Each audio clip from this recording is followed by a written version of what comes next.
I'm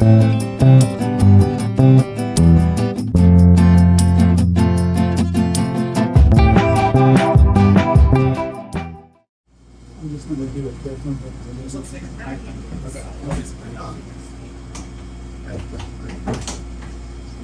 Typically the larger things make more than So this is Bothrops Jararacussu. Common name is also just Jararacussu. These particular individuals we have are from Brazil. These are in the Bothrops genus, so they are a type of lancehead viper. And these guys get quite large. This one here is a female, and you can see she's pretty good size. This is not as big as they can get. And Jim would prefer to put her in the tube, but we'll see if that happens. Unfortunately, she anyway is a little bit too big to use our normal setup for tubing. And so, you know, in a perfect world, we would all have giant rooms, big giant space for these, but It's just touching the side of their head enough that it makes her feel. yeah. So I don't know how well what Jim said came across, but basically she's putting her nose into the tube, but then it's just barely brushing the side of her face, and that's making her pull back.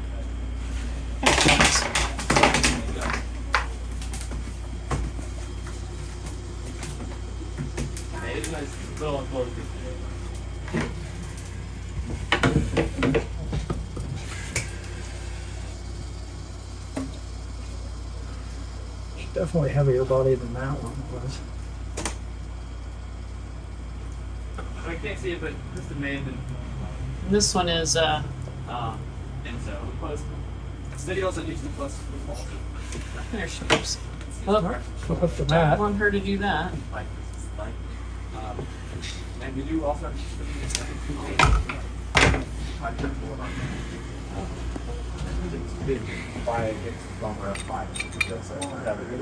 explaining that.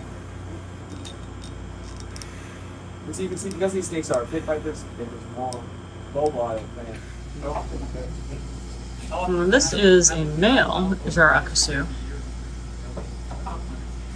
So he is significantly smaller than the females. That's pretty common in snakes that don't have male combat for the male to be significantly smaller, because of course the female is the one doing the work to have the babies. So females tend to be larger so they can have more babies at one time. Pretty likely. In some species that do have male combat, then the males will be bigger, because being large and strong is an advantage if you're trying to compete with another male.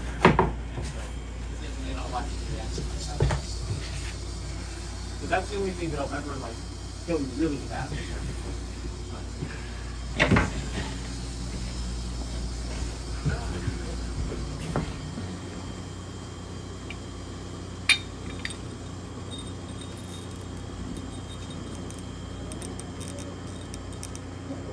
Major difference in yield too. So yeah, cancer research, metabolic research, lipid research, all over the board, globally. A very small amount does go towards anti-serum, towards antivenom, but that's not the main focus of our extraction. If y'all can see, kind of trying to squeeze in here, I'd love to make everybody else. I believe he's getting out the first snake now. It's just a long angle. He's tubing it. Hey guys, please stay on this side. Don't go that way. There we go.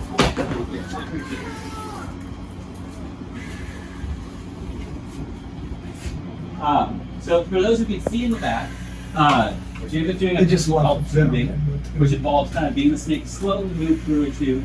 It can take work and have to work on their feet. If they decide they don't want to go through a tube, don't do much about that. And then once the snake is in the tube, the head will just pop out and you actually pin the head and get a grip on it. So you guys can see Jim holding the snake there, and the snake will reflexively kind of bite on the rim of that funnel there. You could walk through the shop and like in there. Yeah, but I just want. Right. So Jim and his history had before, and one of his work fights actually was exactly post-extraction. It was during the putting away process, the snake had that product. So that being said, we know that If he doesn't we shoot get down mistakes this too, we'll old try to see if it finds individual larger snakes get more venom, but that's not always true. And sometimes the snake might not get very much, and you might have a really large We also snake. like and to you go get with that. tails. But we just try to get as much as we can, usually by using local snakes. So you use like all the same species. Yes, so generally speaking, we're doing the same species all mixed together. Sometimes, if we do this based on need, so if one specific organization or company we're working with wants it split up, Yeah, by these guys individual, are- we will do that. We've had researchers in the past be like, hey, we want to look at individual snakes, can you break it up that way? We'll do Samples that. into a big. But usually for medical stuff like this, the individual doesn't matter as much. As long as all the same kind of venom still works. So yeah, we all mix together same species, but two different species will break it up. And the reason this works in terms of medical stuff, this venom does a lot of different things. Just It's in because the it's head- cells, it's in the attacks blood, it's in the attacks nerves, and it has a lot of different tools in its toolkit in order to do that basically. Another computer coming back. So, Thank you, Doctor. for example, if it's working with nerves, many blocking nerve endings, so it's either end of the nerve, Just touching it working with too, blood, because it's hard to just have or the loosening blood, and that is useful medically. We have a lot of reasons that like to do those different things. Tubing isn't fun. Yeah, tubing's not always easy. This is working with an animal who has a will of their own, might want to do their own thing. And this is a stressful process, but it doesn't hurt them in any way, shape, or form, but it does kind of stress them out. So again, I emphasize the break. If you guys can't see, it might be easier from slightly on this side. You just want to be able to see this podium and maybe see in the back as well. That being said, snakes see us as predators. They're super large and tall. We're intimidating them. And they don't know we're not trying to eat them when we do this. To them, it looks like Jim's trying to go in there and get a meal. So they will defend themselves.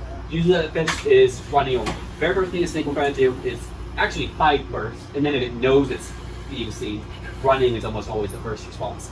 Usually without one direction, sometimes snakes will run in any direction and go that way. There's a lot of stories of people being chased by snakes, and usually what that is the snake who just didn't realize it was going the same direction. If you were to turn left, you probably would stop. That being said, running does not work. Next in line, usually a snake pole. We use it for that. It smells bad, it tastes bad, and it's a good way to get predators to stop predating. So during this process, again, the snake is given as a predator, so it's not too uncommon for Jim to get feed off. Outside. Okay.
Thank you for watching. Remember to like and subscribe for more KRZ videos, and don't forget to hit the bell so you know when it's happening. Follow us on social media at KY Reptile Zoo for more scaly content. Lastly, come visit us in Slade, Kentucky, and check out our website at kyreptilezoo.com for merch and booking programs.